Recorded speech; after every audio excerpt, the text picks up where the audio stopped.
Sæl aftur og velkomin að Rauðaborðinu og Samstöðinni. Það Helgi spjallið sem tekur við. Hingað hef ég fengið til mín í persónulegt spjall. Góðan gest, Dóru Jóhannsdóttur, leikkonu, skemmtikraft, grínista, kvikmyndagerðarkonu og baráttukonu. Vertu velkomin. Takk. Já, það hefur svona ýmislegt auðvitað gengið á í þínu lífi en við ætlum ekki að tala bara um það. Kannski bara minnst kannski. Já. Aðeins meira bara persónuna. Dóru, hver Dóra? Einmitt, bara það kannski bara breytilegt og alltaf að breytast. Hver ég og hvað ég að fást við. Einmitt, þessa dagana ég svona búin að standa í réttindabaráttu fyrir höfundarétt mínum og hef samtímis verið að vinna líka að verkefnum í kvikmyndagerð. Ég stofnaði framleiðslufyrirtæki Djók Productions fyrir tæplega 3-4 árum og hef verið með verkefni í þróun þar og svo ég stofnaði Improv Ísland sem var að fagna 10 ára sýningaafmæli þessar mundir. Búið að sýna í Þjóðleikhússkjallarnum og hef verið með fyrirlestra og vinnustofur síðan í COVID svona hvernig hugmyndafræði spunans nýtist fólki í líf og starfi. Það var ekkert endilega á spunasviðinu heldur bara hvernig hugmyndafræðin bara að því að lífið spunni. Og hef verið mikið af því og skrifaði bók það og svona að leggja lokahönd á hana. Og einmitt. Og svo ég mamma og á 16 ára dásamlegan ungling. Og hvað meira? Nei, þetta það sem ég í dag. Kannski ef við byrjum bara alveg á byrjuninni. Hvenær svona færðu leiklistabakteríu? Varstu svona óþolandi krakki með sýningar heima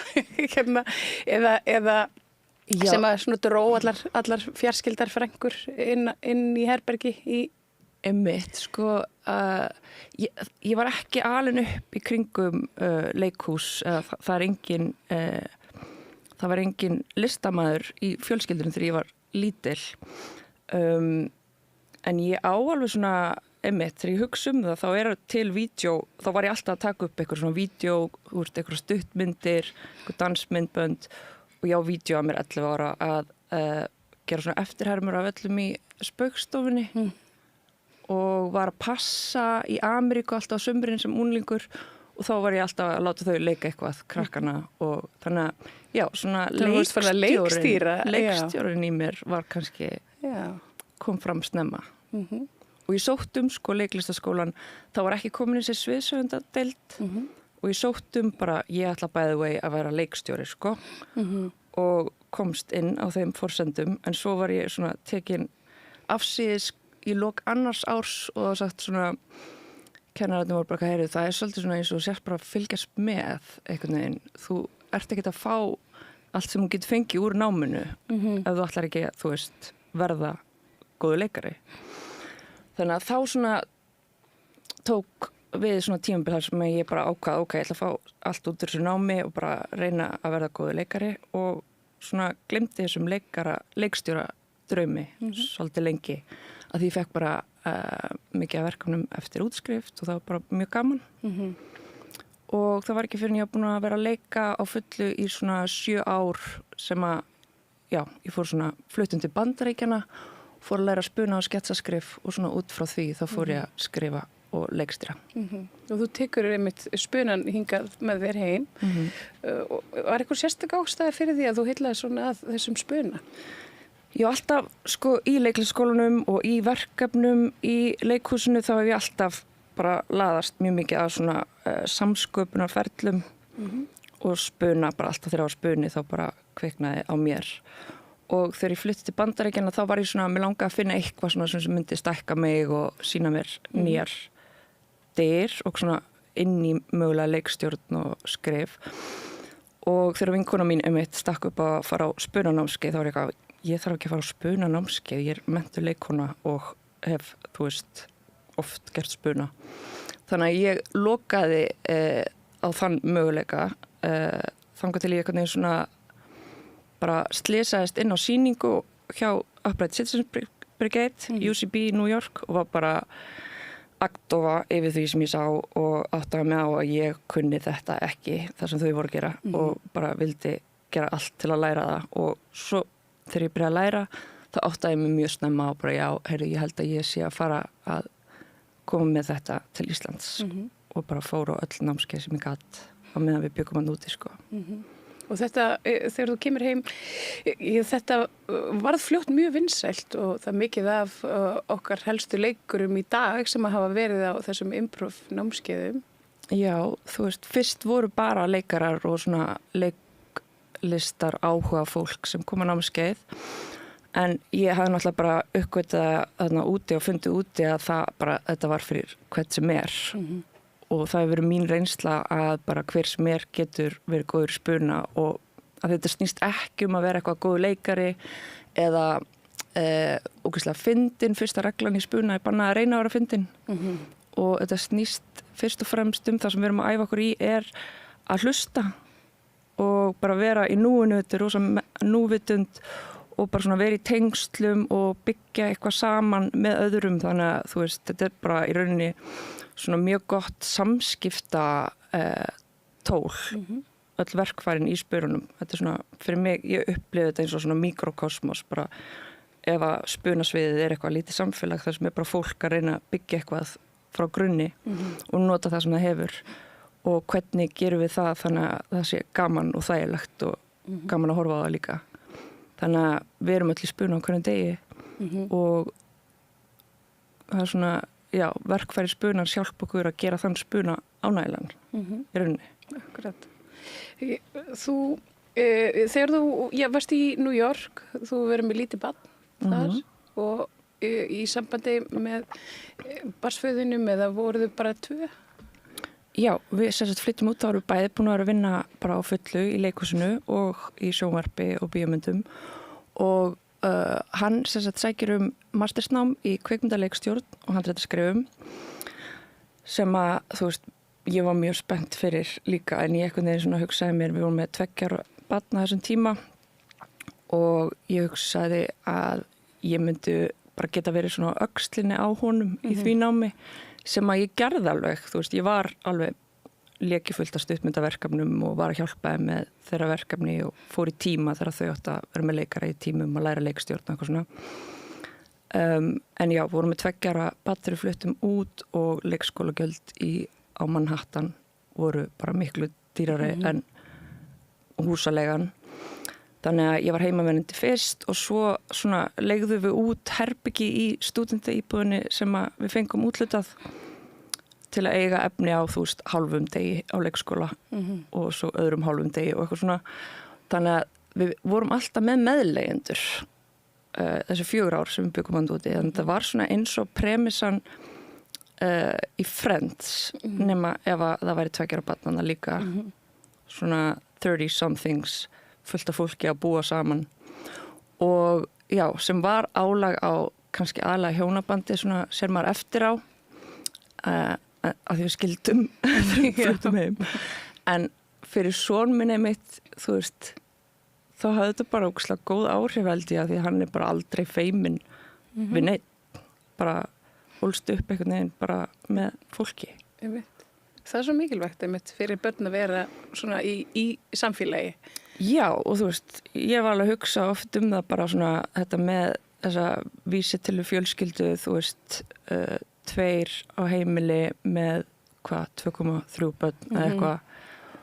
og hvað það í rauninni þú veist nýtt konsept og bara einhvern veginn kemur út eftir heimstyrjöld, aðra heimstyrjöld eitthvað svona þá kemur þessi nuclear family pæling sem svo óeðlileg í rauninni að því að þú veist it takes a village að ala upp börn og bara fólk held ég upplifir sig svona einangrað og streitt af því að við erum ekki í svona við búum ekki við aðstæður þar sem er bara stuðningur, þú veist, unglingar sem passa börn og eldra fólk sem að les fyrir það, svo foreldrarnir geti aðeins slakað á. Já, þú hefur verið tiltölulega ung þegar þú eignast soninn þinn. Nei, ég var 30. Þú varst 30? Já. Já, það er svona venjulegt í okkar samfélagi. Já, það ekki. Jú, ég myndi segja það. Ég á einmitt líka úling, hún er hérna, en hún er svona eins og þinn, sko, hún er svona einmitt svona alin upp af einhverju svona neti af fólki, við erum mjög hefnar hvað það var þar, bara vinum og systrum og mamma og pappa og það var svona. Það eru alveg forréttindi, þú veist, í dag, það hafa það alls ekki allir. Þannig að, já, ég held að það er ekki sjálfsagt. Nei, það er reynd ekki sjálfsagt. En þegar þú kemur heim, þá, þú svona eiginlega vindur þér mjög hratt í bransan hérna heima. Já, sko, við flytjum út 2012 og ég byrjaði að læra að spuna 2013 og sumarið, við komum alltaf heima á sumrin, sko, sumarið 2013 kenni ég fyrsta spunanámskeið mitt á Lunga á Seyðisfirði og þá var ég bara búin að læra þetta mjög stutt og var svona meira giska heldur en að, þú veist, kenna eitthvað sem ég virkilega kunni. Og svo bara var það svo mikil áhugi á þessu að ég var alltaf að koma heim og kenna þessi ár sem ég var úti. Þannig að það var, alveg 50 nemendur fyrsta árið, 150 annað árið, 250 þriðja árið á meðan ég ennþá í rauninni bý í New York. Þá var ég samt að kenna alveg, koma heim að kenna á fullu sem að gerða okkur kleift að, þú veist, vera og klára, þú veist, þessa dvöl í New York að því það var bara mjög dýrt. Og já, þannig að ég byrjaði að kenna áður en ég kunni og áður en ég flutti heim og svo þegar ég flytt heim 2016 þá byrjum við með þessar vikulegu sýningar en þá er fólk alveg búið að vera að læra og æfa í 3 ár. Og þetta, hvað tekur svo við hérna eftir 2016 og ég meina það þú átt mjög blómlegan feril að baki og ég meina þú ert ennþá kona í kvikmyndagerð þannig að það er ekki eins og það sé ekki nóg eftir en þú hefur verið mjög upptekinn. Já, þú veist, áður en ég fór til New York þá var ég búin að vera aðalega að vinna eða bara að vinna sem leikona og bara heppin að fá nóg að gera í því en líka bara alltaf stressuð hvenær það myndi klárast, ég held að margir leikarar kannast við það. Þannig að svona að flytja út var svona, já, förum áður en þau hafna okkur. En svo þegar ég kem heim og Improv Íslandi svona alveg fara á fullt, þá er ég bara ennþá að kenna mjög mikið, spuna og svo er ég bara, Improv Ísland verður svolítið áberandi og RÚV og fleiri hafa samband og bjóða mér, þú veist, verkefni, hvort ég vilja koma og gera eitthvað sjónvarpsefni. Og þá fer ég til dæmis og geri Skaupið yfir 100 sögundur 2017 og geri, þú veist, Dag Rauðanefsins, gerðum klukkutíma grínefni fyrir það sama ár. Og svo fer ég að skrifa Stellu Blómkvist 2 og aftur áramótaskaupið og svo Húsó og leikstýriskaupinu 2022 og er svo alltaf með frá því COVID einmitt þessar fyrirlestra og vinnustofur og fór í ritlist að því ég var edrú 2020 og svona eftir það langaði mig líka bara svona aðeins að endurskoða allt og svona sjá hvar væri heilbrigt fyrir mig að vera af því það er oft talað að bara álag og streita er bara jafn mikið eitur og áfengi og getur bara, þú veist, fellt fólk snemma í edrumennskunni þannig að mér langaði bara svona að svona ná andanum og bara róa taugakerfið af því það er líka bara áfall að missa stjórn á neyslunni. Þannig að, þá fór ég endurhæfingu, fór í hússtjórnarskólan sem að hafi verið svona draumur hjá mér mjög lengi. Ég heyrði, þú ert mjög mikill námsmaður. Er það? Já, þú ert alltaf einhverjum skóla. Já, námskeið. Sko, þessi spunanámskeið, mér líður ekki eins og það hafi verið skóli af því það var svo skemmtilegt. Mér finnst það bara svona, ég bara elskaði svo mikið og svo hússtjórnarskóli var meira svona að því að ég hef alltaf verið svona minnumáttarkenndi, ég kann ekki alveg elda og eitthvað svona og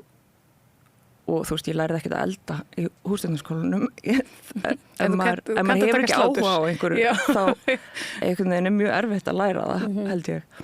það mín kenning en ég lærið að hekla og prjóna og alls konar. Það skemmtilega en elda líka. Já, mjög næs og já, þannig að það var bara æðislegt og svo var ég svona að hugsa einmitt hvort að hvað ég vildi svona gera í framtíðinu, hvort að mér langaði að starfa í kvikmyndabransanum áfram af því það er náttúrulega bara hvernig á ég orða bara mikið óöryggi upp á tekjur og mér langaði bara svona að skoða hvað mér langaði að gera og þá fór ég í ritlist og það var geggjað því þá er ég orðin alveg 41 og að fara í nám þegar manni langar að læra, þegar maður hefur áhuga á hlutunum og er svona að því að, já, þá bara með þetta algjör luxus og kláraði það síðasta haust og það er líka hægt að taka kursa í, þú veist, kvikmyndahandritaskrifum og alls konar og kvikmyndafræði og þú veist, þannig að það bara svona sprengdi heilan á mér bara ítrykkað. Háskólinn er æðislegur. Ég var nefnilega bara að fatta þetta daginn. Já. Ég fór sjálf í nám, ég þurfti að hrökklast frá vegna bara veikinda og álags, en það er alveg frábært að fara inn í háskólanum þegar maður er í orðin fullorðinn. Bara geggjað. Maður á ekkert erindi þarna. Nei. Þegar ég var alltaf 20, ég var bara ekki mjög móttækileg held ég. En já, þarna var ég bara svo ótrúlega áhugasöm og ég er það ennþá og mér langar ekki að vera útskrifuð úr þessu námi, mér langar bara að vera í því áfram og ég muni örugglega skrá mig eitthvað meira nám. En svo er ég líka svona meðvituð bara að býtu, er þetta eitthvað svona skilyrðing að ég sé ekki nóg og kunni ekki nóg og þess vegna þurfum við alltaf að vera eitthvað svona bæta við okkur. En ég held að það sé bara alltaf Svo er líka bara forvitni. Já, og heilbrigt að vilja, þú veist, læra og vaksa, eða bara réttum forsendum einmitt, eða bara út frá því að vilja vaksa en ekki af því að maður er ekki nóg eða eitthvað. Einmitt. En já, þannig að ritlistin, ég mæli bara 100% með því námi og bara það kendi mér rosa mikið og ég er búin að skrifa bók mína reynslu af sem leikstjóri og höfundur og leikona í kvikmyndabransanum og þessu höfundaréttinda baráttu sem ég hef staðið í varðandi húsóþættina og svo, já, er ég núna vona að ég sé að fara að gefa út þessa spuna hugmyndafræðibók sem ég held að sé, já. Það er ekki eins og þú hafi setið auðum höndum. Ég veit að þetta hefur verið erfitt tímabil og við kannski bökkum aðeins einmitt, þetta er búið að vera svolítið brött brekka. Kannski, ef við byrjum á að spyrja þig, hvað var það sérstaklega til þess að þú ákvæmst að vera edrú og fara þá leið í lífinu? Já, það fyrir mig og þá þegar ég lít tilbaka og svona reyna að skoða þetta hvað gerðist þá er ég ekkert að missa stjórn á neyslunum minni fyrir en bara mjög seint sko og það er alveg algengt og þótt að ég hafi alltaf svona fundist gaman að fá mér í glas og var ekkert eitthvað mjög mikið að segja nei við tilboðum í þá átt þá var það aldrei svona óvanalegt, það var svona bara venjuleg svona normaliseruð neysla og náttúrulega bara í leikhúsinu og þá drekkum við á mánudögum og því við erum ekki í vinnunni þá en svo drekkum við líka helgar og ég er ekki að segja þetta gildum alla leikara en þú veist En þetta er svona kúltúrin svolítið. Já, allavega ef þið langar að vera í þessum kúltúr þá er hann í boði sko og já, þannig að þetta var ekkert vandamál fyrir mig fyrir en bara ég lenti áfalli svona þá er ég komin yfir 30 og þá er bara svona eins og það hafi verið svona já, ítt á eitthvað takka og svona bara misti stjórn í kjölfarið og þetta er að því að þú veist það talað það að þú veist bara fíkn er viðbragð við einhverjum sársauka, þú veist, þetta einhvers konar svona... Þetta svona plástur bara. Já, plástur, flótti frá einhverju sem að þú ert kannski ekki einu sinni, þú veist, meðvitaður og fyrir mig þá sé ég það bara mjög skýrt, þú veist, það var áfall sem að var þarna og svo bara var ég allt í einu fann að ég hafði ekki stjórn sem því bara ég var búin að ákvæða, ég ætla ekki að fá meir en fekk mér samt og eitthvað svona. Ertu langaði að ræða eitthvað þetta áfall sem að verður svona til þess að þú færð þessa leið? Nei, ég ekki núna. Nei, það er líka bara alltaf leið. Já. En það var bara mjög skýrt að það svona, þá bara, það er eins og maður hafi, svona taugakerfi manns hafi eitthvað svona kapasitet og svo, þú veist, og maður, þú veist, ég er með alveg áfalla sögu eins og margir og allir hafa upplifað einhver áföll en það er svona, það er eins og þarna bara brast eitthvað, þú veist, bara kerfið mitt höndlaði ekki þetta áfall ofan á annað og já, og svona að upplifa að missa stjórn en samt bara svona býtu, af hverju er þetta að gerast, af hverju get ég ekki alveg staðið við það sem ég er búin að ákveða og svo tekur þá bara við tímabil þar sem að, þú veist, maður er bara svona, já, ok, reyna að stjórna og við skiljum þarna og þá, þú veist, var ég bara, já, ok, aðra hverja viku er ég bara, get ég fengið mér og hinna vikuna er ég bara með son minn og þú veist, það svona hljómar eins og bara mjög gott plan en auðvitað er maður bara ekki alveg svona andlega tengdur eða á staðnum og er í þessum veruleika flóta, þú veist, þótt að maður náður svona að stýra því eitthvað á tímabili og svo fer ég í meðferð 2019 og ég næ samt ekki að verða edrú fyrir en 1,5 ári síðar. Þannig ég er svona að ströggla í 1,5 ár og það var bara mjög átakanlegt að svona vilja hætta en geta það ekki og svona hafa farið í meðferð og mistekist og ég fann líka bara hvað það var svona mikið stigma þegar það var búið að fréttast að ég hafði farið í meðferð og þegar búið að fréttast að ég væri ekki edrú eftir það þá svona var það mjög mikið stigma fann ég þótt að já sem að ég var alveg svona pirruð yfir því á tímabili ég var bara en það er ógeðslega margir aðrir ekki edrú en af því ég var búin að fara í meðferð það var bara stimpilinn bara komin en núna er ég bara svona já, reyna að vera auðmjúk hvert því að en auðvitað er bara fordómar í samfélaginu og það er svona erfitt að vera að koma með hvaða stimpil sem er, skilurðu og já, en svo bara að lokum fór ég í 5 mánuði til Svíþjóðar í meðferð af því að þá var ég búin að fara 4 sinnum á Vog á 1 ári og þá var bara svo löng bið ég kæmist aftur inn og þetta er náttúrulega bara mjög alvarlegt vandamál í okkar kerfi sem að bara af því að á þeim tímapunkti þegar þú bara þarft virkilega hjálp og aðstoð við að hætta og ert ekki að ná því sjálfur og ég fekk að sjá hvað þetta snýst enga veginn viljastyrk þegar maður er á þessum stað sko. Og að þá bauðst mér að fara í þessa meðferð í Svíþjóð sem var rekin af Íslendingum og var í gangi alveg held ég 30 ár en er því miður lokuð núna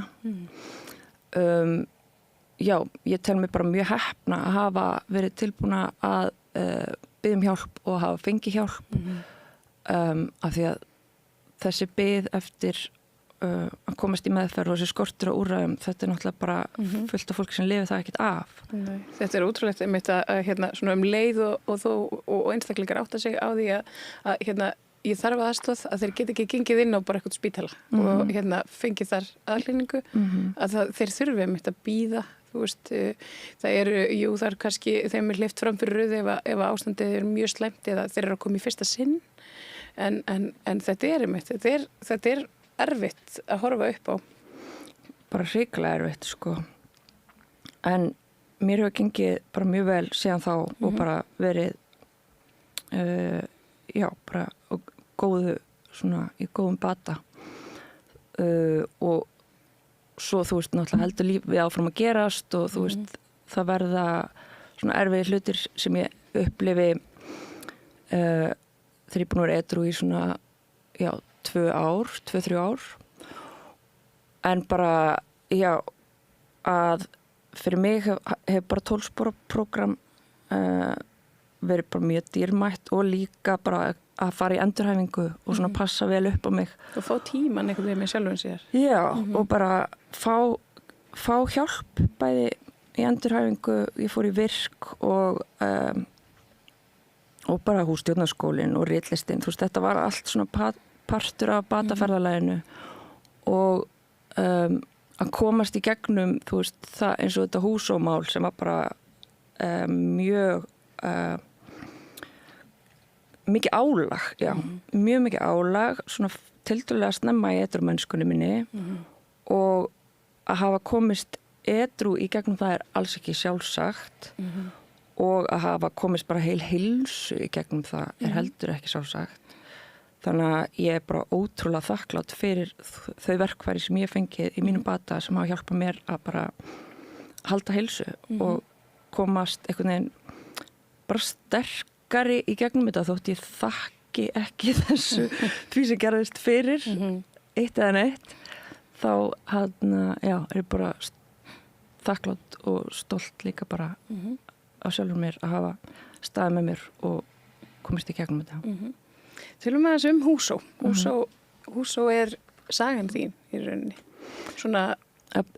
byggt á þér. Já, byggt á svona minni upplifun. Af því að ég var búin að náttúrulega vera hana í þessu ströggli og búin að hugsa í öllum þessum meðferðum bara hvað þetta er allt áhugavert og hvað er margt við fíknisjúkdóminn og bataferlið sem að fólk veit ekki og hvað eru, svona miklir fordómar út af því að fólk skilur ekki og svo fór ég líka bara að átta mig á í ritlistinu og bara að skoða þetta allt saman að það er flesta sögur sem eru sagðar fíknisjúkdóma bara í sjónvarpi og bíó eru svona eymd og volaði og endahræðilega og bara það er mjög sjaldan sagðar einhvern veginn batasögur og þegar ég var í hússtjórnarskólanum þá bara þetta var eitthvað svo fallegt og frábært að vera þarna og hún, Margrét sem var skólastjóri og hún einhvern veginn sýndi mínum aðstæðum svo ótrúlega mikinn skilning og ég fekk að fara einhvern veginn á AA-fundi í hádeginu í staðan fyrir að vera í eldhúsinu og bara eitthvað, fekk svo mikla svona, það var svo mikið vin í eyðimörkinni, eitthvað í miðju COVID. Er þetta svolítið svona kvennasamfélagið að umvefið þetta? Svona Já, það var bara svona hlýja og þú veist eins og ég upplifi bataferlið er svolítið mikið að tengjast sjálfum sér aftur og svona tengjast bara gildunum sínum og sitja í sér og finna bara svona öryggi í sjálfum sér og mynda heilbrigð tengsl og búa sér til bara fallegt heimili og þú veist bara byggja upp sjálfsvirðingu og það var bara svo margt í náminu sem að svona studdi það ferðalag fannst mér þú veist, en eins og ég tala í bókinni þá er hússtjórnarskólinn alltaf var fyrst húsmæðraskólinn og þetta var fullt af svona skólum út allt land og þetta var á tímabili bara eina menntunin sem bauðst konum þannig að þetta er náttúrulega bara svona sögulega eitthvað svona agatól til þess að skikka konur í húsmæðra hlutverkið en hlutirnir eru ekki alltaf svartir og hvítir þú veist það eru líka bara það sem er gott við hússtjórnarskólan er bara það skiptir máli að bara eiga að kunna að reka heimili og að líða vel heima hjá sér og líka bara þú veist allir sé handafinn þetta er svo mikið bara svona að vera skapandi nefnilega er, þú veist, svo ótrúlega mikilvægt finnst mér og það er bara svona, finnst mér bara myndi algjörlega umbreyta samfélaginu ef fólk væri meðvitað það hvað er mikilvægt að vera skapandi. Þú þarft ekki að vera listamaður til þess og að dunda sér við eitthvað svona handavinnu, þú veist, þú gerir ekkert með það, skilur það, bara svo hollt að vera skapandi og svona hafa jafnvægi á milli hvað við erum að vera miklu neytendur og hvað við erum að vera miklu skaparar í rauninni. Mér finnst að það þurfi bara að vera svona mjög miklu jafnvægi í lífi allra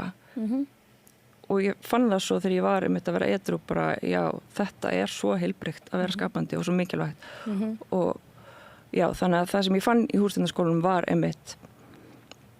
allt þetta fallega við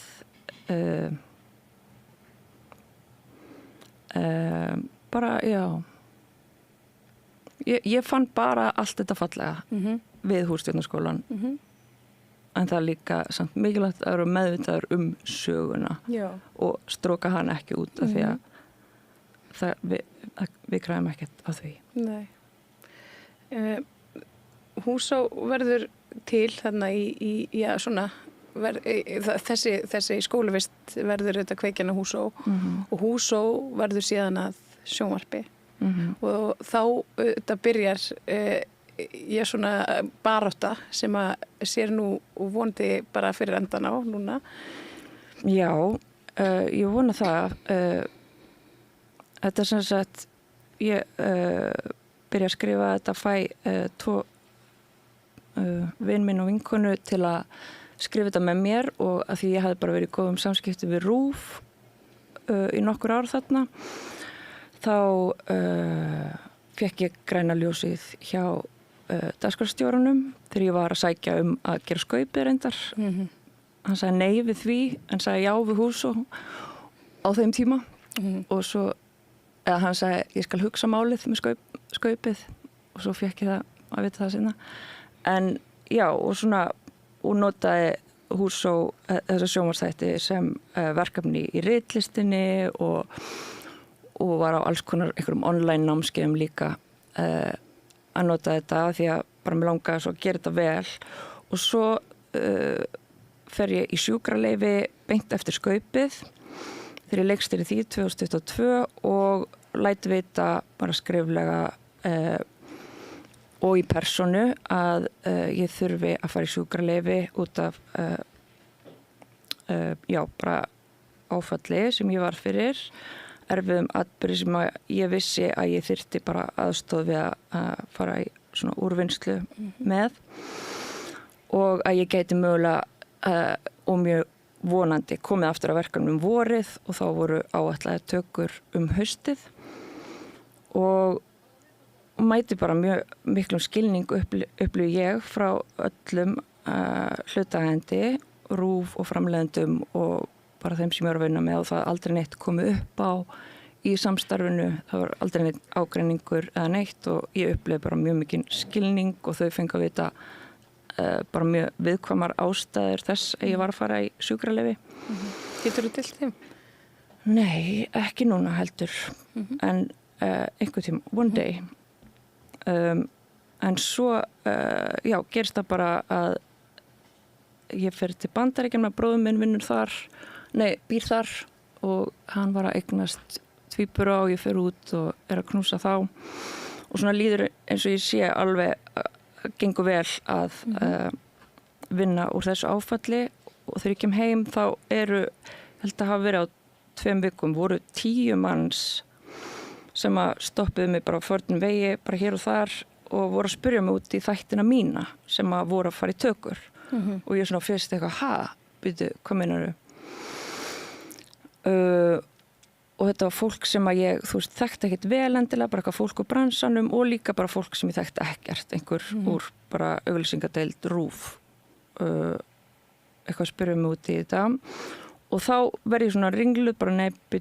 það getur ekki verið, ég er ekki búin að heyra neitt og bara spyr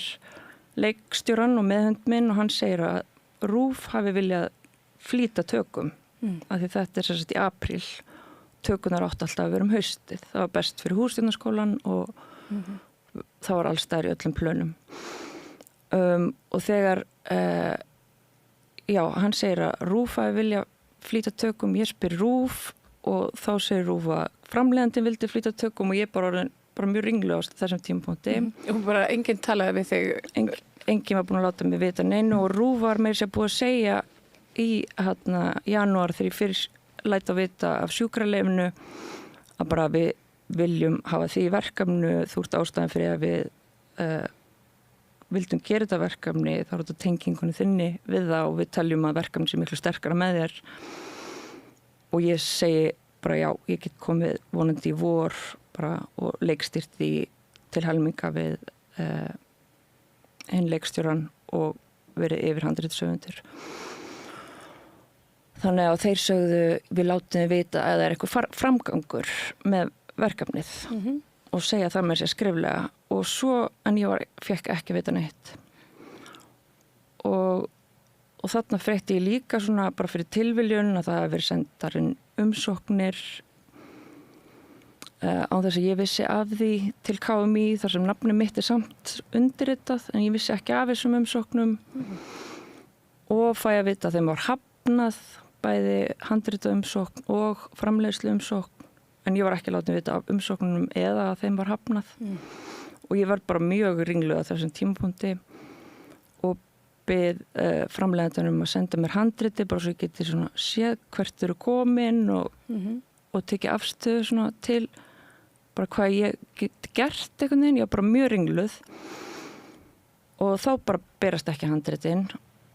og ég fæ e-mail frá framleiðandunum sem segir að það er of stutt í tökur og ég get því ekki verið með. Hvernig leiðir hérna á þessum tímapunkti þú færð þessi skilaboð að þú getur ekki verið með í þinni eigin sögu einhvern veginn? Ég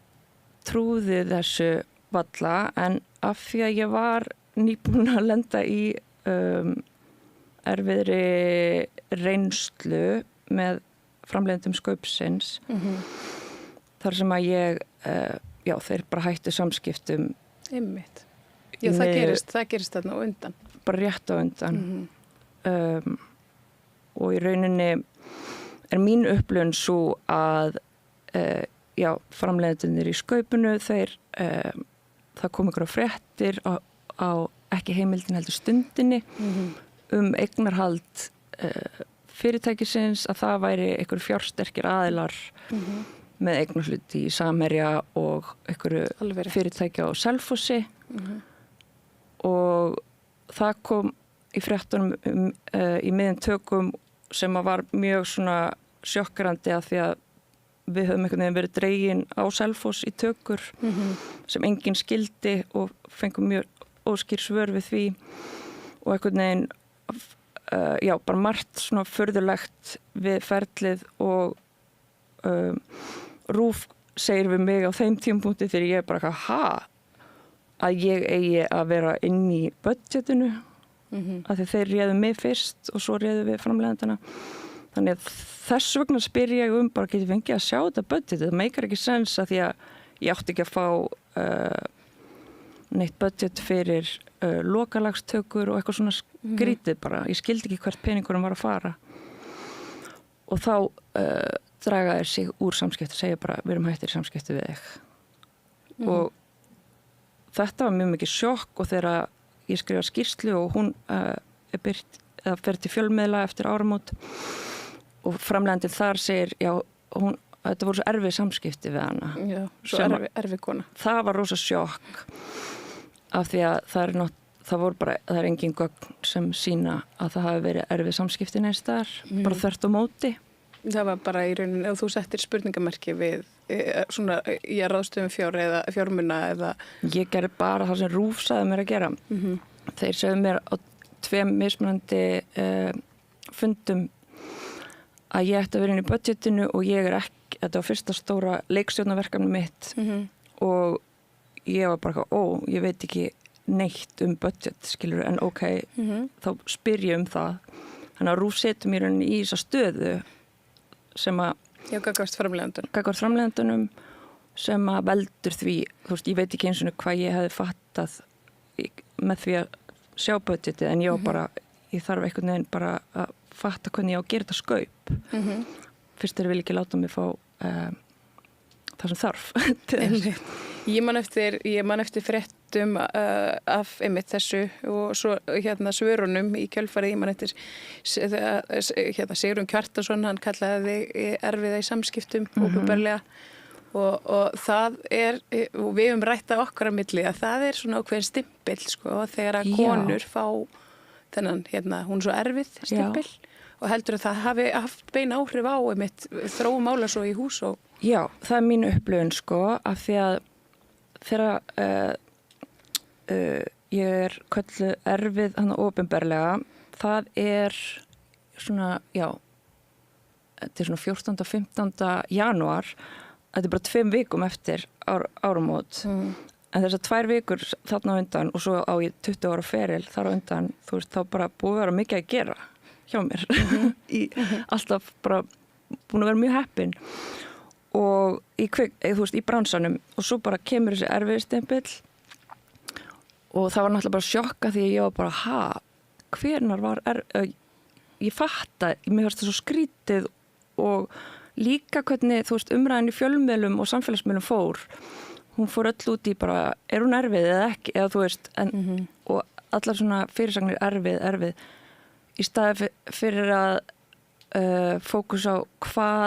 af hverju hættu framleiðendur í samskiptum, það er ekki eðlilegt. Og það sem ég var að tilkynna, það sem ég upplið sem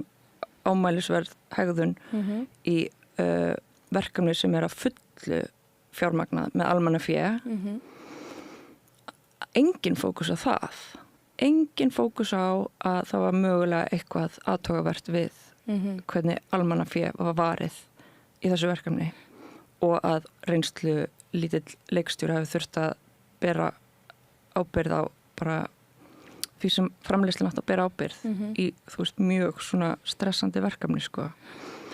Engin fókus á það, bara einhvern veginn allar fyrirsagnir erfið, ekki erfið. Svo þegar kom í ljós, sem sagt, RÚV staðfesti að þeir hefðu ráðið mig en ekki framleiðandinn eins og hann hafði haldið fram og bara fleiri svona sögurskýringar framleiðandinn sem stóðst ekki skoðun. Þegar það kom í ljós þá bara svona þögn, dó umræðan.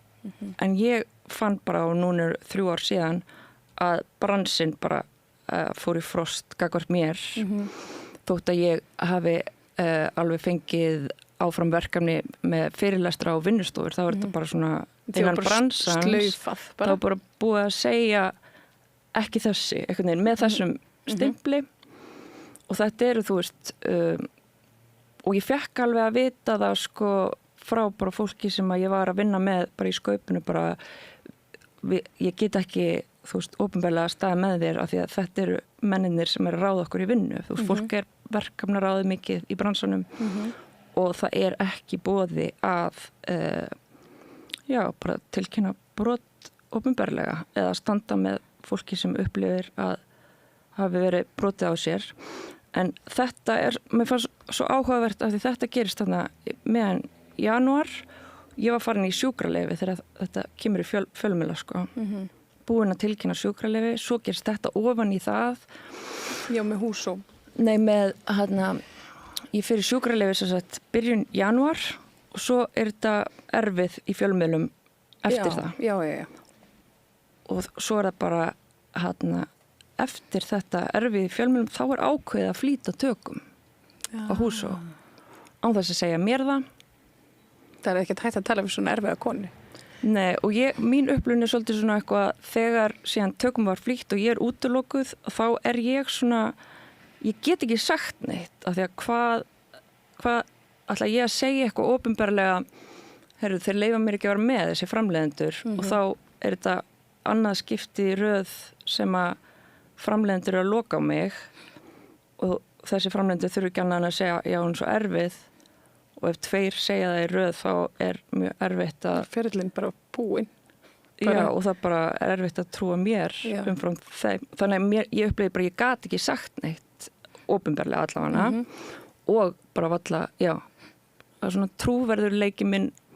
og mannorð mitt hafði bara beðið mikla hnekki af þessari erfiðu umræðu Akkur heldur að það sé? Þetta er eitthvað svona tæki sem er oft greipið til. Ég hef lent í að vera kölluð erfið og það tók mig í nokkur ára að fá aftur vinnu í fjölmiðlum vegna þess að ég var svo erfiður fjölmiðlamaður. Þetta er bara, ef að kall, ég upplifa þetta sé kynja ólíkt eftir kynjum, ef kallmaður væri kallar erfiður þar ekki fara að koma í veg fyrir að hann fái tækifæri. Það er frekar svona, bara erfiður snillingur eða eitthvað. En þetta er bara, það eru heilu bækunar til þetta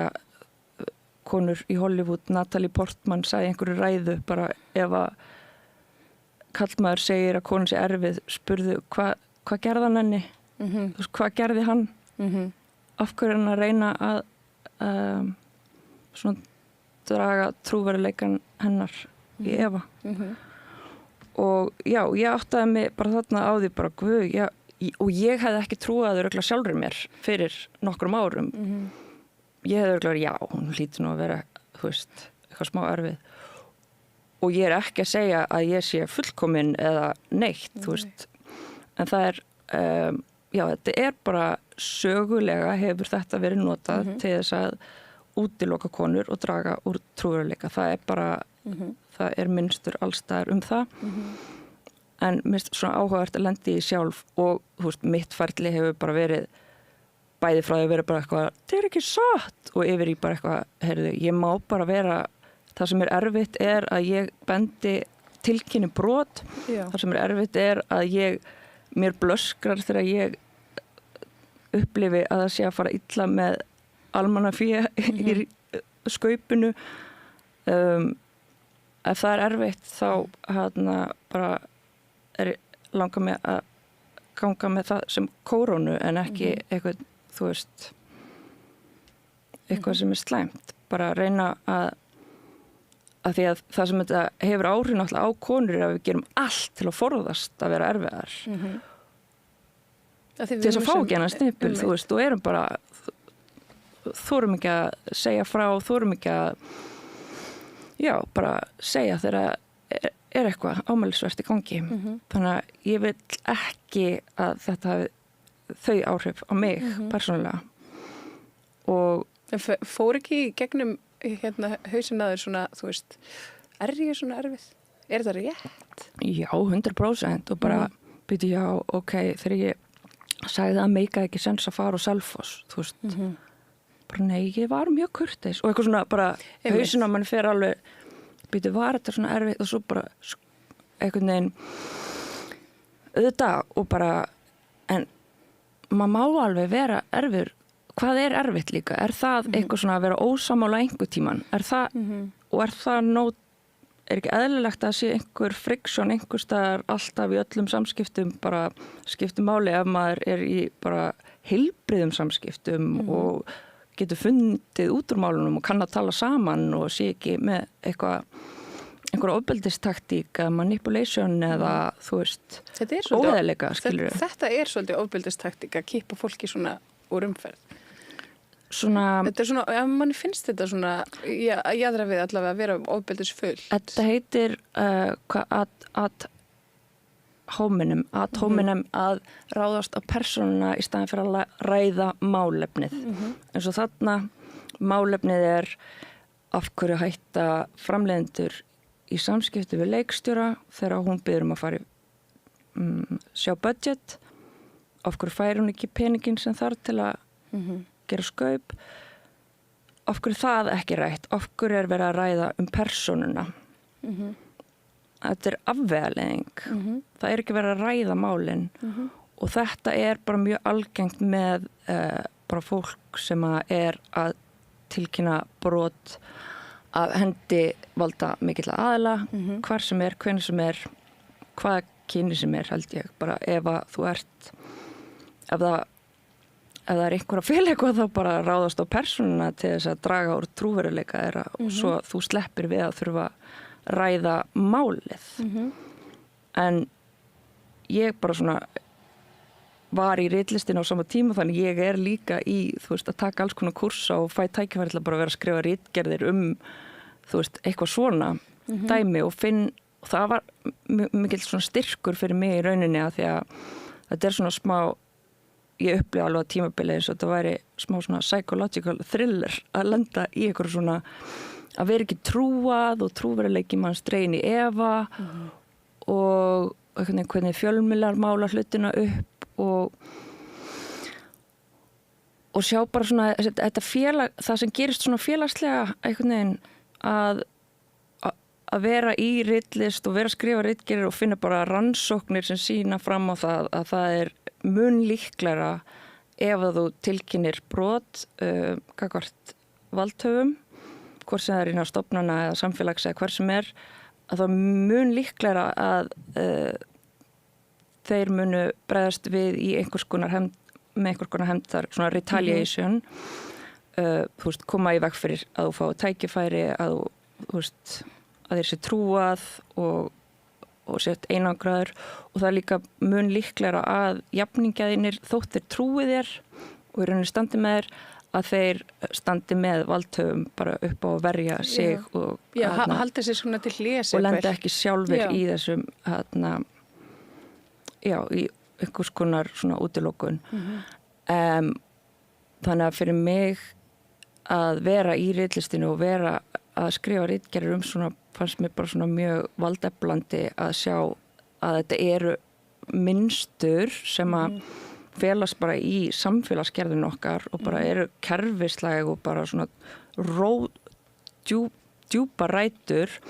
og þetta ekki eitthvað samsæri og ekki endilega heldur, þú veist, bara meðvitað hjá neinum, þú veist, neinum af þessum framleiðendum eins og skilur, þetta bara, við erum öll mjög skilyrt bara höfum fengið alls konar skilaboð allt okkar líf frá menningunni og hegðum okkur á mjög mikinn hátt ómeðvitað út frá þessu skilyrðingum og ekki endilega með eitthvað illvilja en bara svona þessi svona ómeðvituð fordómar, ómeðvituð svona, en þarna upplýði sér sett að það var einhvern veginn trúveruleiki mínum að dreina efa og það var mjög erfitt fyrir mig að það var lokað á mig áður en tökur hófust. Ég hélt að RÚV myndi standa með mér af því þeir sögðu það bara og svo voru bara allt í einu tökufatnar af stað og ég hafði tilkynnt í gegnum leikarafélagi tilkynnt ég leikurunum mína afstöðu og það sem gerðist og svona einmitt var ekki meðvituð þessa svona félagsdýnamík sem að gerist en þannig ég var svona eitthvað, já, leikararnir eru pottitt að fara ekki að taka þátt í þessu bara og ég veit alveg að þau höfðu áhyggjur og báðum fundi með framleiðendum en þá voru sannfærið framleiðendur leikarana að samningar stæðu og að það væri búið að kaupa mig út úr verkefninu og ég hefði bara verið með því aðeins í byrjun og ætti ekkert í handritunum eins og þau væri núna og ég hefði bara hætt og væri svo allt í einu bara svona búin að skipta skoðun einhvern veginn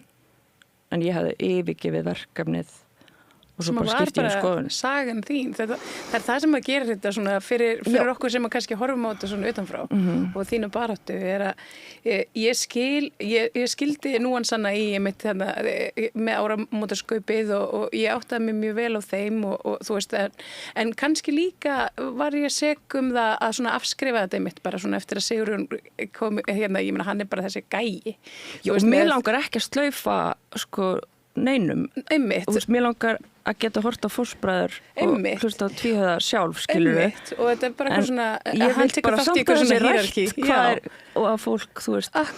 axli ábyrgð. Já, og þú veist, ég efast ekki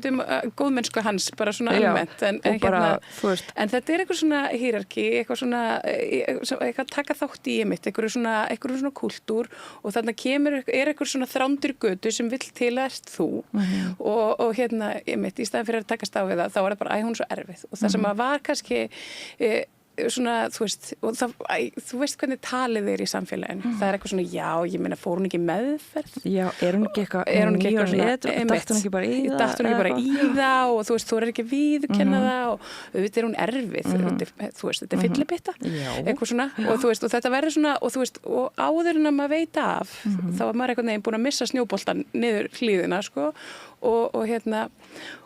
einhvern veginn, þú veist, það skiptir engu máli hvað þú segir. Það skiptir, og þarna var ég alveg búin að senda í gegnum leikarafélagið, þú veist, bréf, bara með,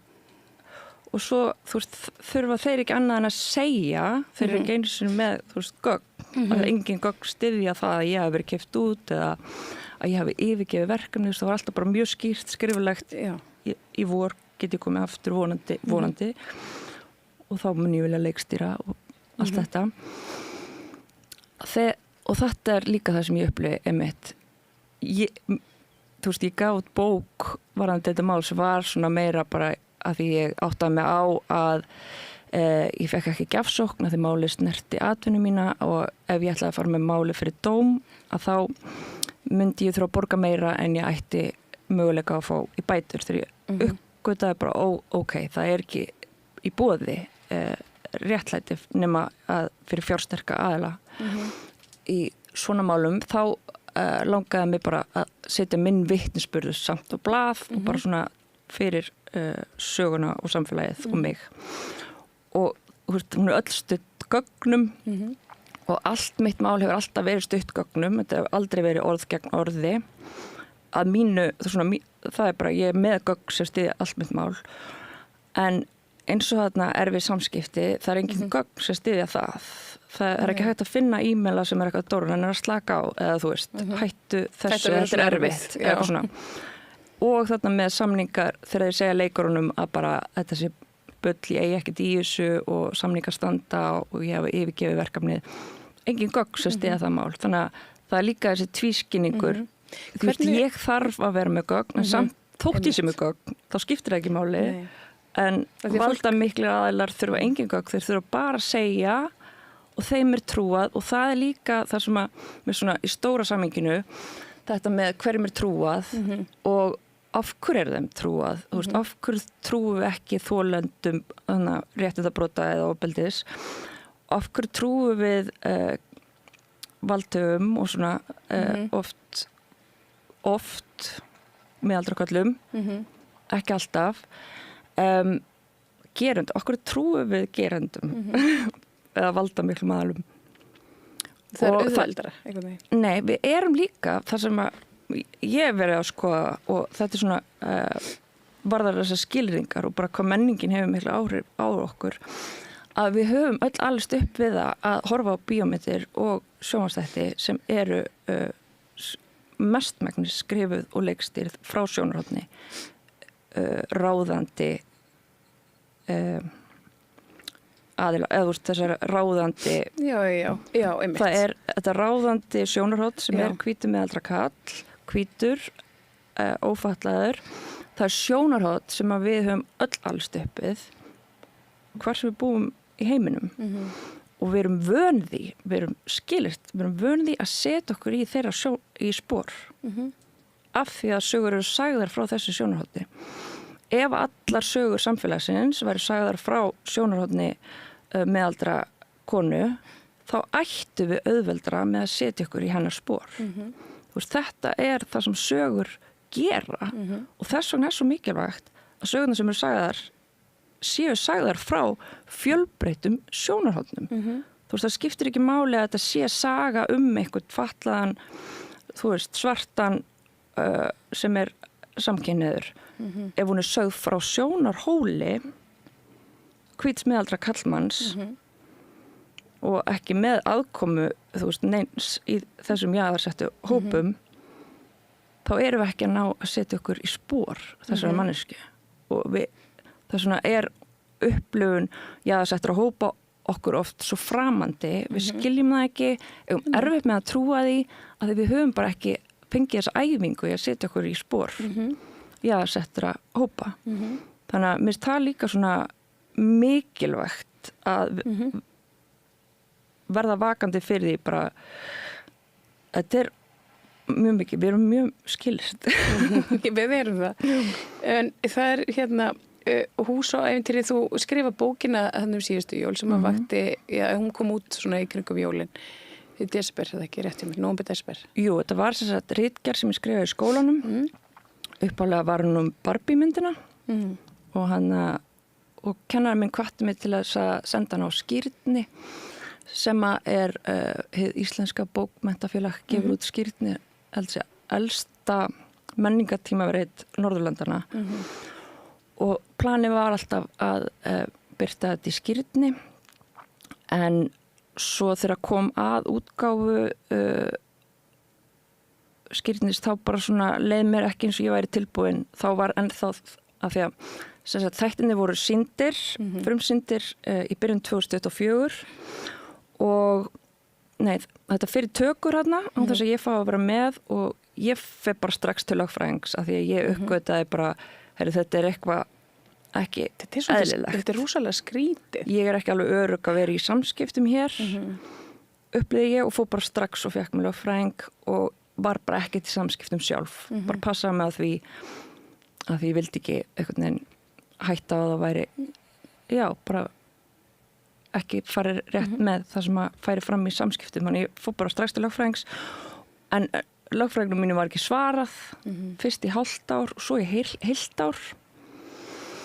sem var bara mjög tók á að fá bara engin svör og svo er þetta sýnt í janúar og þá er búið fagfélög í kvikmyndabransunum búið að þrýsta á að það hafi verið fundur og það var þrýst á að það er samið við mig fyrir frumsýningu. Horfðu á Húsó? Ekki þegar það var frumsýnt, nei. Ég bara gat ekki eins og vera á landinu, var bara erlendis allan tíman af því að ég hafði bara ekki fengið greitt og ég fekk ekki kredit. Bað sem sagt kredit undir dulnefni út af bara ýmsum ástæðum og það er í höfundaréttarlögum er talað bara rétt höfundar til þess að nota gerfinafn stendur þar en lögfræðingur framleiðandan sem er líka samt aðal maður í nefnd að endurskoða höfundaréttarlög sagði að dulnefni kæmi ekki til greina, það myndi bara vekja fleiri spurningar í svör og ég fekk ekkert kredit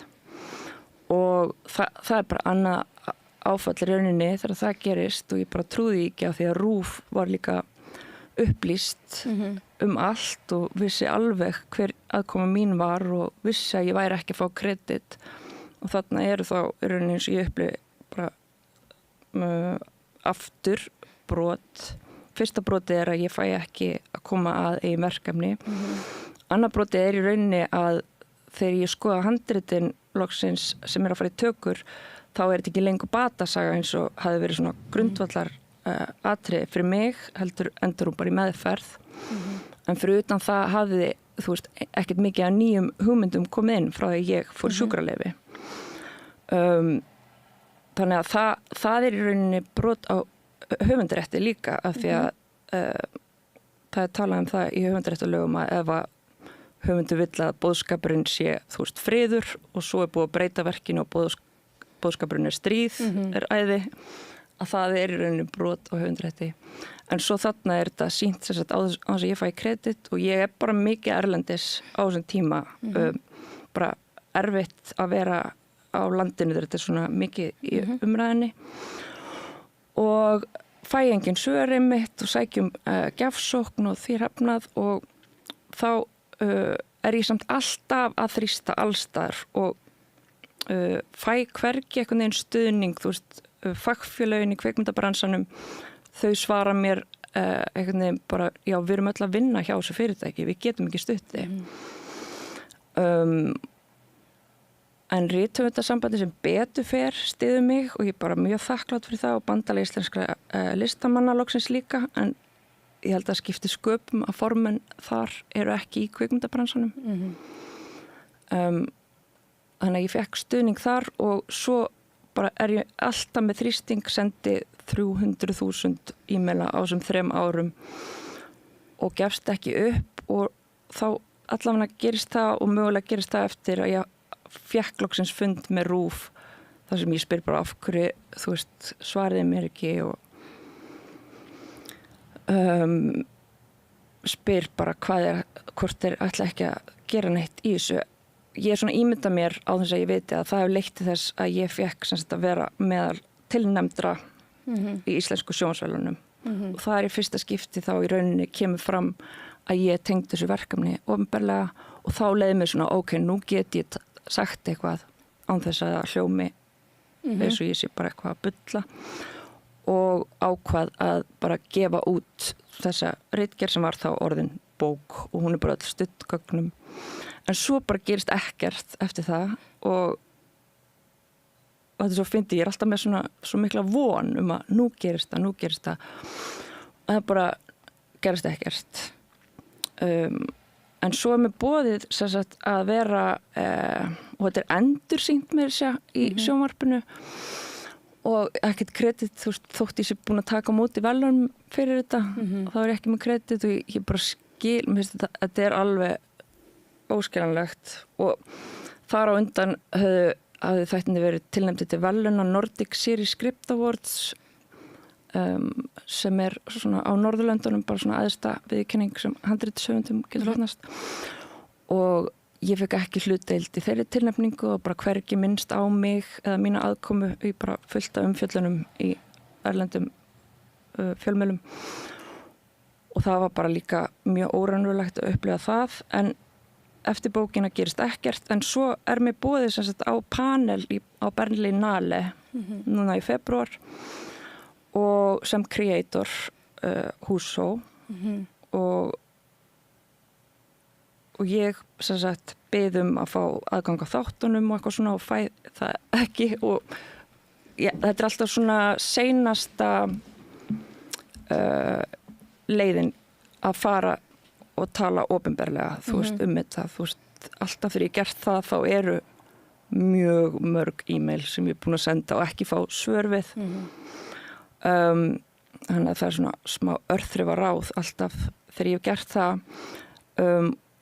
og ekkert gerðist og ekkert var að hreyfast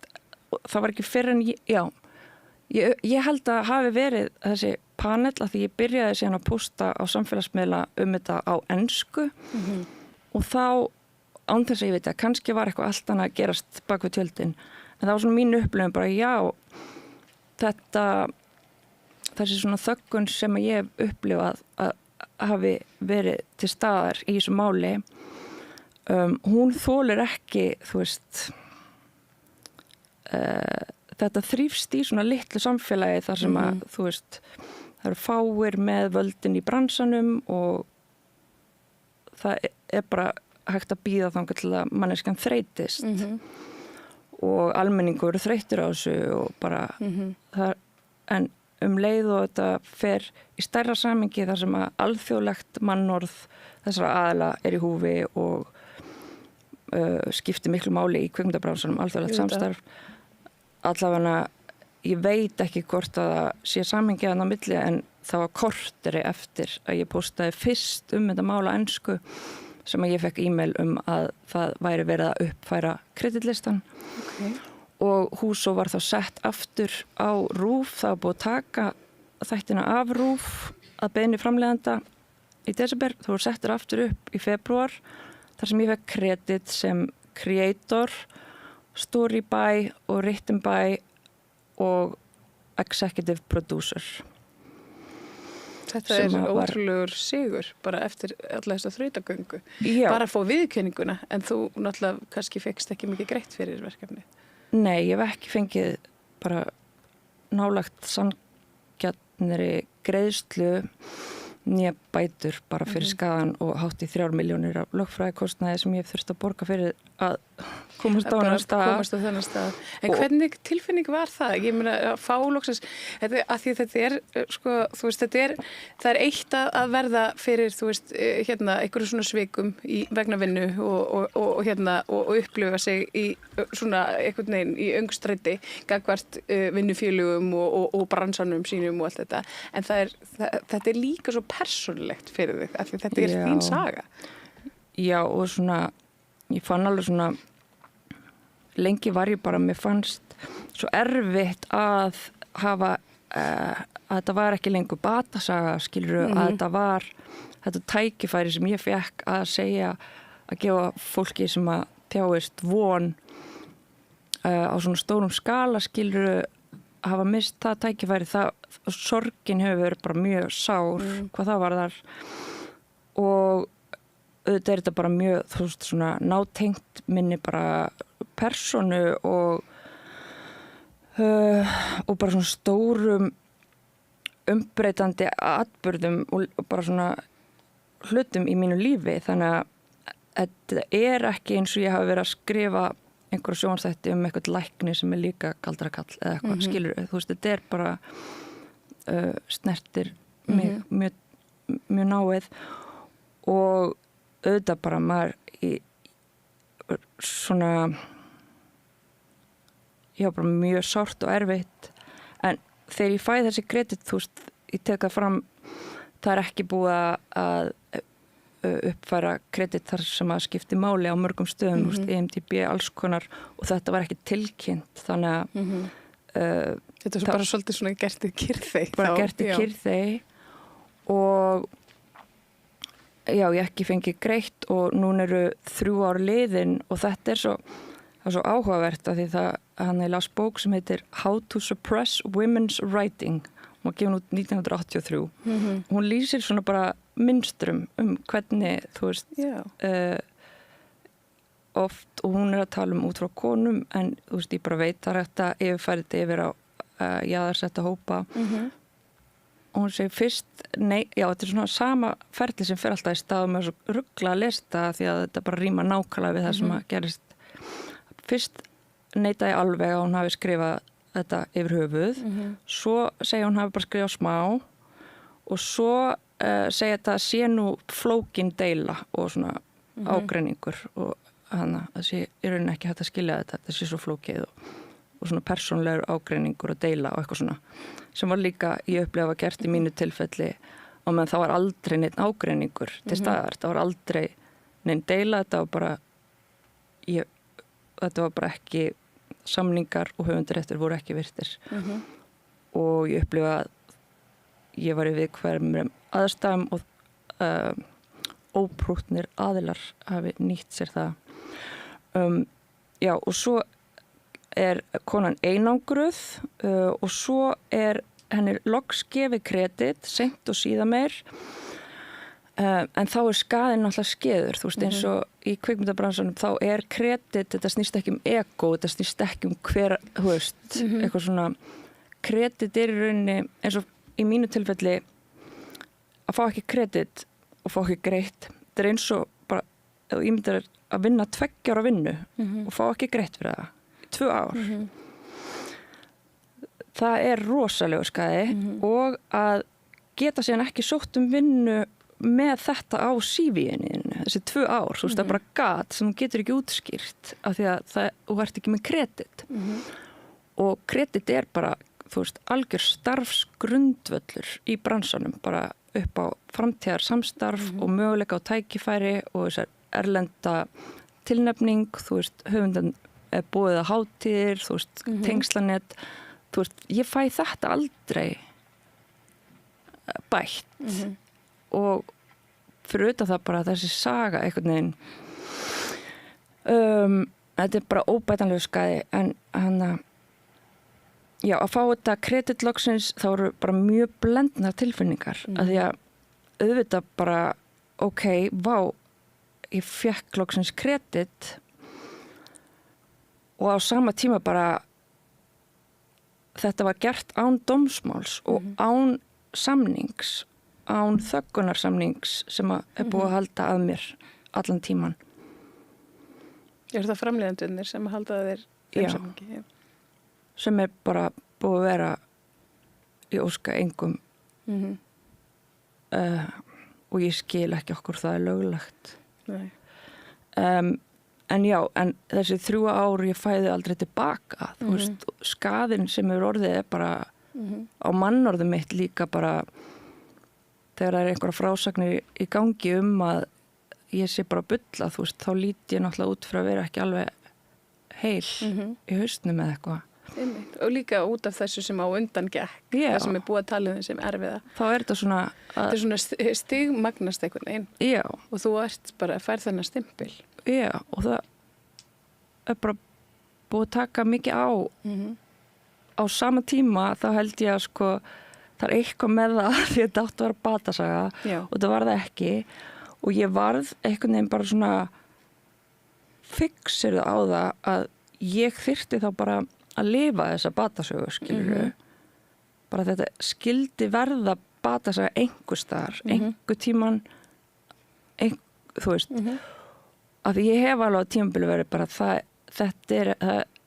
það væri svo skiljanlegt að manneskja sem lendir í svona myndi bara gefast upp og bara en ég held að svona, það eitthvað þrjóska í mér með það að ég bara, þetta skal verða batasaga, ég skal lifa þessa batasögu og er bara búin að gera allt til að setja heilsuna mín í forgang og bata mín í forgang og bara son minn og þannig að já, kannski ætti ég bara þakka þeim fyrir það. Já, ég meina það er ekkert í rauninni sem bannar þér það að gera hús og 2 sem að getur það að vera framhalds. Ég pitsaði því á RÚV að því að upprunalega vildi dagskrárstjóri þetta yrði margar seríur. Hann tók fram alveg bara dátt að vera svona margar seríu og húsó og þegar ég loksins fekk fund með RÚV eitthvað tíman að þá pitsaði ég hús og 2 að því að það geti líka heitið eitthvað annað ef það er eitthvað svo réttindamál bara geti heitið hússtjórnarskólinn ný önn eða eitthvað og þau bara sögust mjög spennt fyrir því og bara hef það skriflegt og allt það en ég veit ekki hvort það hafi verið alvara á bakvið hjá þeim hvort að ég sé búin að vera of erfið opinberlega gagnvart RÚV af því að já mér hefur fundist mjög skrítið að RÚV hafi ekki stíð inn í eða tekið neina ábyrgð með að við að verkefni er að stærstum hluta fjármagnað af RÚV þannig að ég hef alveg svona verið erfið skal kalla hvað það var þar en ég vona bara að ég var svo geðveikt til að gera hús og 2 bara nýtt allt nýtt og bara að gera ógeðslega skemmtilega sögu, skilur ég bara væri sjúklega til að bara RÚV til að byrja á morgun já, þannig að en já, þetta er blendan tilfinningar bara svona, af hverju gátt ég ekki gert það fyrr af hverju þurftu ég að já hefur kostað mér mikið þannig að það er erfitt að líða eins og þetta sé með mikill sigur Já, ég skil það vel það er bjart framundan Já ég hef von og bara mjög bjartsýn og er bara með mjög spennandi verkefni er búin að vera að þróa kvikmyndahandrit síðustu 3 ár sem ég bara sjúkla spennt fyrir og vona einmitt bara vill leggja áherslu á það mjög mikilvægt að því núna er bara algjör kulnun svona í bransanum varandi einmitt, maður hefur heyrt það einmitt að það sé bara lítið framleiðsla í gangi Já, þannig að ég vil líka bara leggja áherslu á hvað skiptir miklu máli bara fyrir samfélagið að það sé ríkið styrki bara allar listgreinar á saman tíma vil ég bara leggja áherslu á að það er mjög mikilvægt að höfundar fái vernd og fái stuðning og fólk fái stuðning og að sé einhver vettvangur þegar brotið á fólki að þetta er rosalegt að valda misræmi á milli, þú veist, fjársterkra aðila í framleiðslu og svo einstaklinga en bara skiptir mjög miklu máli bara fyrir samfélagið að við séum bara með sögur og menningu bara skiptir öllu máli og að við séum að endurspegla fjölbreytt samfélag svo að við, þú veist, getum skilið og reynt að skilja hvort annað Já, en bara ég með spunabókina og allt þetta, þú veist líka það, þessi hugmyndafræði spunans, hún hefur líka bara hjálpað mér að komast í gegnum þetta. Þetta er svolítið eins og spuni. Já, og bara spuni þýðir sko á latínu improvisus, það þýðir hið óvænta eða hið ófyrirséða og alltaf í spuna erum við að æfa okkur að bregðast við hennu óvænta, bara að fara ekki í panik, að fara ekki að reyna að stýra og stjórna, að bara sjá lausnir og möguleika og vera í flæði og reyna, þú veist. Og ég er bara svo þakklátt fyrir, þú veist, einhvern veginn svolítið sigluna sem að spunin hefur kennt mér bara, ok, hvað get ég gert, skilurðu,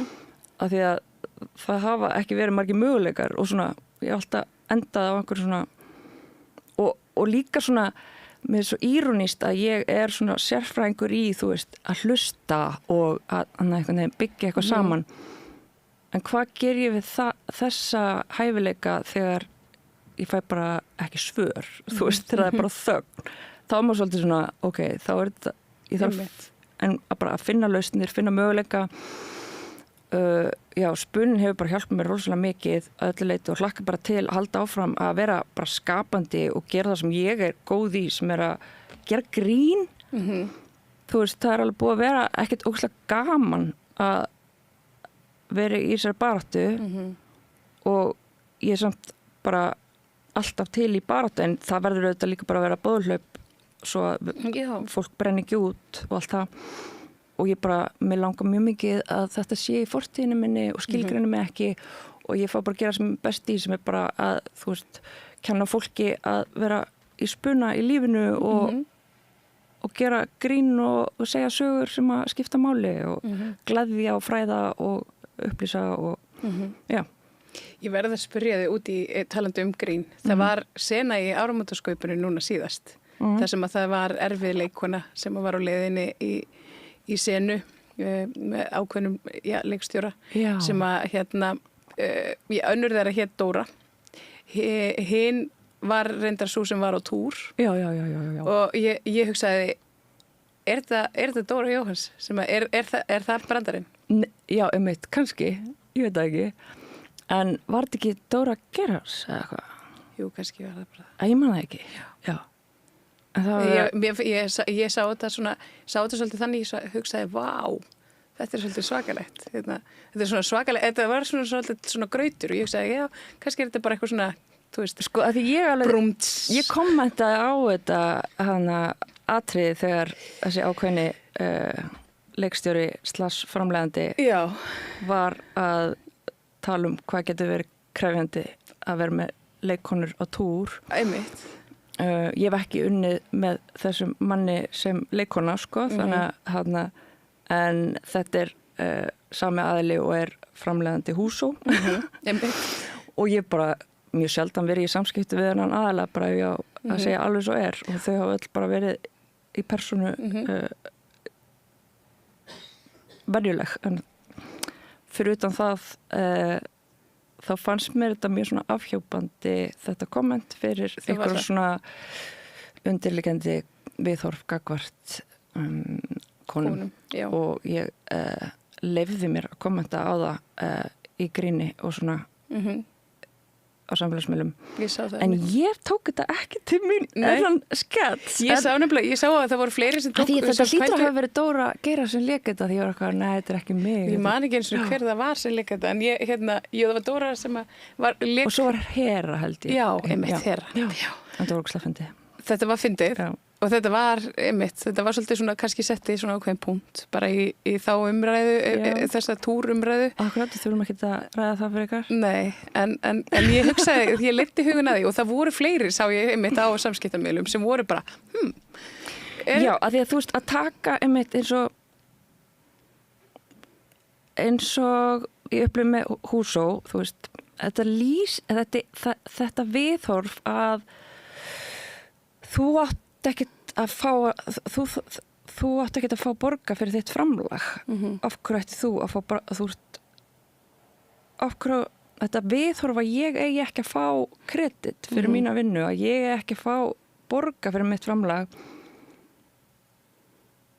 Þetta viðhorf er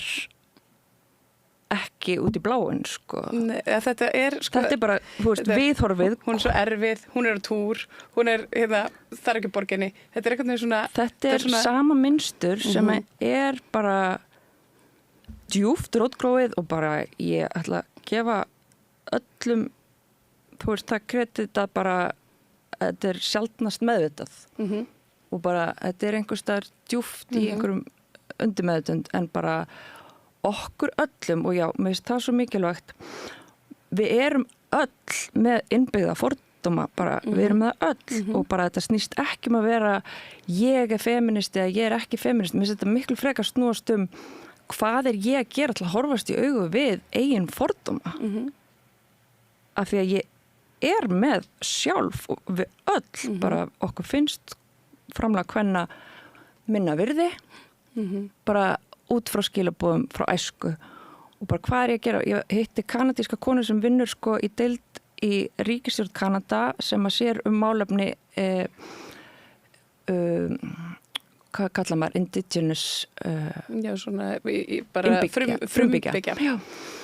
Og hún sagði þegar fólk sækir vinnu þá það ekki spurt ertu rasisti eða ertu ekki rasisti það spurt hvenar varstu síðast rasisti og hvað lærður af því? Já, það er svolítið góð. Og það segir ég ekki rasisti þá það bara eitthvað á hvaða plánetu ólst þú upp? Meiri segja Obama talaði það eitthvað tíma hann fór í flugvél og sá að flugstjórnum var svartur og hann var eitthvað, what? Veist, við erum öll með innbyggða fordóma út frá menningu, fjölmiðlum, bara alls konar mikró skilaboð stanslaust. Þannig að staðan fyrir, ég veit að fólk flest að reyna að gera sitt besta. En við, í staðan fyrir að vera bara, ég með konum að vera bara, hvar ég óvart á móti? Og ég þarf sjálf að gera þetta ítrekka, bara þegar ég að skrifa, þarf ég sem bara að fara yfir, bara, okay, hvar ég að vera algjör? Sjálf, skilur það svo ríkt í okkur einmitt að í staðan fyrir að takast á við okkur sjálf man in the mirror eins og Michael Jackson sagði þá förum við í sko að verja okkur sko. Já með því að benda á aðra þú veist. Það verður engin þroski eða breyting með því en á saman tíma þá engin þroski án þjáningar í rauninni, þú veist, þetta mjög óþægilegt að horfast í augu við eigin fordóma og horfast í augu bara, guð, ég sjálf einhvern veginn óþægilegt en það í þessum óþægindum sem að við náum að sjá erfiða hluti, breyta þeim til þess betra og verða einhvern veginn svona kærleiksríkari gagnvart okkur sjálfum og öðrum, skilurðu. Þannig að já, mér finnst ekki snúast eitthvað svona illan ásetning eða þú veist, bont eða gott fólk getur meira ertu aktíft að reyna að skoða eigin duldu fordóma stanslaust. Ég alveg sammála því. Dóra, ég veist að það búið að vera dáslegt að tala við þig. Sömuleiðis. Og ég hlakka til að sjá hvað tekur þér fyrir hendur. Þú ert ótrúlega skapandi og bara til hamingju með að hafa náð þetta langt og fengið þínu fram. Þetta stórsigur og ég eins og þú segir, þá svo mikilvægt að þetta sé bara núna að baki og kannski skilgreinið ekki og hér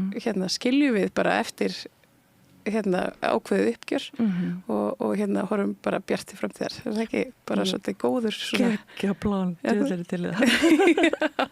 Takk kærlega fyrir þetta. Og þakka ykkur kærlega fyrir sem að horfðuð og hlustuð á spjallmitt við Dóru og ég bið ykkur bara að njóta helgarinnar sem eftir verið bless. Segðu það á Samstöðinni.